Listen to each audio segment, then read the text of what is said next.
A very happy Friday morning, everyone. Welcome back to the Magnificent Mags channel. I hope you're all well. We're at the weekend. It's match day eve, and it's my final, you could call it half an hour in Seville. It's currently 9:18 a.m. We're getting picked up at 9:50 to head back to the airport. We'll fly to Manchester. Then the train tonight, this evening, from Manchester back home to Newcastle via Carlisle. So yeah, holiday's over, but the season's just beginning. One thing I'm not going to miss when I'm back home is, even though I've enjoyed the sun, it's been absolutely sweltering. It's going to get to 36 today, but it's currently 20. So yeah, I'm looking forward to some Newcastle rain and drizzle. I had some friends message yesterday saying apparently there was hailstone. I mean, in September, that's weird, but there we are. But yeah, I just wanted to jump on this morning and do a quick video. So if you do like it once it's done, please like, comment, share and subscribe. All of the interactions, follows and subscribe, so very much appreciated. But yeah, I want to get on to the club cancelling the season tickets that were sold onto the school in Dundee. So I'm going to just read out the BBC News report now and then give my opinion on it. Now, the BBC News article said Newcastle United have cancelled tickets purchased by a school nearly 200 miles away for the Champions League home game against Barcelona. 45 tickets for the group match at St James's Park on the 18th of September were bought by the High School of Dundee, days after 110,000 fans had been in an online queue for the remaining seats. The spokesman for the school said, "This afternoon we were informed by the approved provider that the tickets had been cancelled." He said the school purchased the tickets in good faith after being approached. But it is understood that the tickets came from unauthorised reselling by fans who have now had their season tickets cancelled. A Newcastle spokesman said these tickets will be made available to Newcastle United supporters through the club's existing ticket sale process. A number of students from the school attended Newcastle's most recent Champions League game against AC Milan in 2023. Newcastle do not have an authorised reseller, and the only way to sell season tickets is through the club's official platform at face value. The Newcastle Supporters Trust welcomed the club taking visible action to deter and penalise those who may be profiteering from other fans, or in this baffling case, a number of school pupils from Dundee. Along with the rise in ticket prices, according to our annual survey, one of the biggest concerns for Newcastle fans is reduced ticket availability due not only to high demand but the selling of tickets through third-party sites or other unauthorised means, it added in a statement. The situation this week has highlighted those frustrations once again. Ticketing can be a divisive subject, but we feel united in the stance that tickets belong in the hands of genuine Newcastle United supporters, and thank the club for their approach to those who misuse the system. We will continue to request transparency across all ticketing procedures. It is understood 78 Newcastle season tickets or memberships have been cancelled this season for unauthorised selling. About 4,500 membership accounts are on internal watch list because of suspicious activity, while about 750 supporters are being actively monitored for potential touting. Newcastle are purchasing unauthorised tickets in an attempt to identify the sellers. More than 130 bot attempts have also been foiled for the Barcelona game. So yeah, you know what, I'm fully behind the club on this approach. I'm fortunate, and you might ask why I say fortunate, but I am fortunate and that I am a season ticket holder. While it is costly, it is very much, yes, well, you do pay for it and work hard for it. I do feel lucky that I am one of the season ticket holders who don't have to go into these ballots or queues for home games. We've got guaranteed seats through the cup schemes, whether that be we're recent tickets that are through for the Bradford game, the FA Cup when it starts in January, or we're upcoming Champions League fixtures. We'll just sign up for them, and when money comes out the account on the specified date. So yeah, in ticket touts, they've been a scourge, they've been a pox, they've been a plague on the club for ages and supporters, because as it said there, there's been lots of bot accounts going on, and then they just scam all these tickets away, and then they just try and resell them on at a higher price to hard-working supporters. Or in this case, that school in Dundee, I had someone come back to me yesterday on Blue Sky called Ali. She made a good point. Look, I know that things like this have happened before. It's not really given, they're in packages, but and look, someone said that season tickets are all together 45 seats. Look, I don't know whether that's true or not, but the fact that they're selling them onto a school and it was unauthorised, And I'm not sure on the price. I'm sure someone said it was around the £275 to £300 mark, but that's not the point.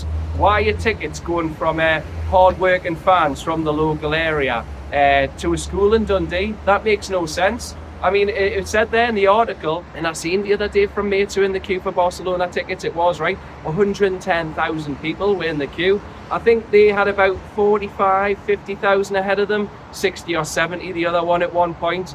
But yeah, so fans were screenshots, 100,000 people. So why should the local fan be missing out? So I'm fully behind the club on cancelling these season tickets, because it is against the terms and conditions. It's not went through the authorised route. And they deserve everything they get. Having the season tickets cancelled, they know exactly what they're doing and trying to profiteer out of the fellow Geordies or Toon supporters. It's disgusting. It's disgusting because we're all going to work for around 20 plus days a month to earn our wages, to pay for our tickets for all these games, to follow a beloved club, because it's an escape from reality for 2 hours, once or twice a week. And why should the fans be punished? It's absolutely disgusting. So yeah, I'm fully behind the club on doing that, and they deserve everything they get. So hopefully the season tickets now go into the hands of genuine fans who can come and enjoy Newcastle, whether that be in the Premier League, the Champions League, the Carabao Cup or the FA Cup. Now, I know I covered the Wolves game in my video on Wednesday, but although my holiday is over, the season just begins tomorrow. So I'm absolutely excited. We've got strikers, so we can now really attack these games. So yeah, we've got, as I posted this morning, if you've seen any of my posts on socials, we've got 7 games in 23 days. So yeah, we've got Wolves, then we've got Barcelona, then we've got Bournemouth, then we've got Bradford, then we've got Arsenal, Saint-Gilloise, and then we'll have Nottingham Forest. So yeah, it's a big schedule coming up, very exciting, across 3 different competitions. And I'll stick with the team I said on Wednesday night. It's going to be Pope, Tino, Shaw, Byrne, Hall, Tonali, Bruno, Ramsey in midfield, and then Barnes, Alanga, and Wissa as striker as the starting 11. Hello everyone, I'm just inserting this part into my video while I'm at Sevilla Airport waiting to go back to Manchester. I've seen from EddieHowe's press conference this morning that Jacob Ramsey is out until the next international break, and Johan Wissa is still feeling the effects of his injury sustained on international duty with Congo. So that is frustrating. He's only had 6 injuries in 3 years, and now he's out immediately with us. You could call that typical Newcastle. So yeah, he's waiting to see a specialist, and Ramsey obviously got injured off a crunching tackle from Sean Longstaff. But Joe Linton's back in training, so that's fantastic news. And look at it this way, I'm taking the positives, where it's a 3 p.m. kickoff tomorrow, weather should be half decent, the international break's over. The midfield's pretty much the same when Joe Linton's back and Ramsey's not there, so the only change is in attack, and Woltemade's got a chance to prove himself. So I'm just looking at the positives, and like I said before, we've got 7 games in 23 days. Champions League starts next week, so I'm not getting down about it. Come on, let's look at the positives. Let's all get behind Woltemade.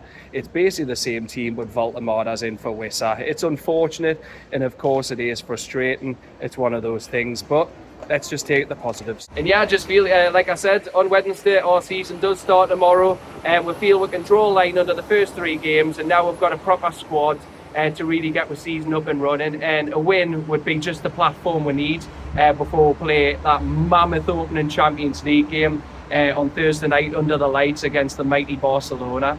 And yes, like I said, it does feel exciting now with squads.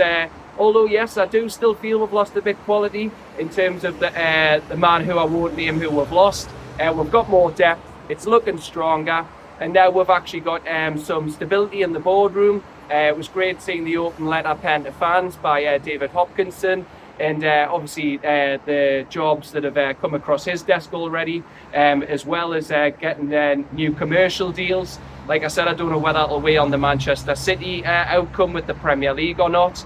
We'll wait and see on that. I'm not going to comment, but I feel he's also got obviously the training ground to discuss, and the stadium news. Though my friends at Magpie 24/7 said last night that even though the stadium news was expected in January of this year, they've been on hold for a bit. Obviously, Yasser was over last month, and it was said it was discussed. and I think they want to bring David Hopkinson into the discussions before they make any final call on whether to stay and expand St James's or possibly move into Leazes Park or another location.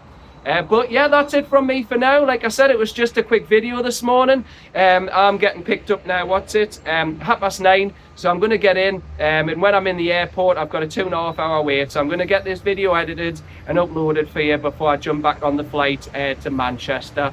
So yeah, thank you so much for watching. If you have enjoyed this video, please like, comment, share, and also subscribe by hitting the little bell in the top right of your YouTube account if you want the latest videos. But from me and Sunny Sevilla, thank you so much for watching my videos this week, and I'll see you on the next one. Take care, enjoy your weekend everyone, bye bye.